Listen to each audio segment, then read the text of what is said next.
এক সময় এক ঘন জঙ্গলে টমাস নামে এক জ্ঞানী বাঘ বাস করত। তার দুটি সুন্দর বাচ্চা ছিল, টিঙ্কু এবং পিঙ্কু। টমাস একজন স্নেহময় পিতা ছিলেন, কিন্তু তিনি সর্বদা তার শাবকদের জীবনের গুরুত্বপূর্ণ পাঠ শিখিয়েছিলেন।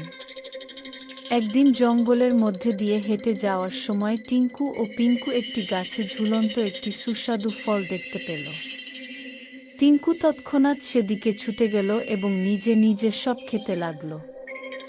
পিঙ্কু মন খারাপ করে পাশে বসে দেখছে। টমাস ব্যাপারটা লক্ষ্য করল এবং তিনি এগিয়ে গিয়ে জিজ্ঞেস করলেন, টিঙ্কু, তুমি একা একা ফল খাচ্ছ কেন? তোমার বোনের সাথে ভাগ করা উচিত নয়। হ্যাঁ, কিন্তু আমি প্রথম খুঁজে পেয়েছি, বাবা। এটা আমার। টমাস মাথা নাড়ল। জঙ্গলে শক্তিশালী হওয়া গুরুত্বপূর্ণ, কিন্তু দয়ালু এবং ন্যায্য হওয়া আরও গুরুত্বপূর্ণ।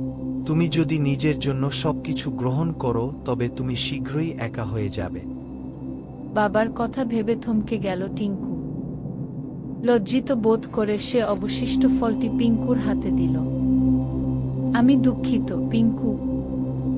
এখন ভাগ করে খাওয়া যাক। পিঙ্কু মুচকি হেসে ফলে একটা কামড় দিল, দুজনে মিলে ফলটা উপভোগ করল। টমাস আনন্দে হাসলেন এবং বললেন, মনে রাখবে, দয়া এবং ভাগ করে নেওয়া তোমাকে সর্বদা একসাথে রাখবে। গল্পের নৈতিকতা: ভাগাভাগি এবং দয়া সম্পর্ককে শক্তিশালী করে এবং জীবনকে আরও আনন্দময় করে তোলে।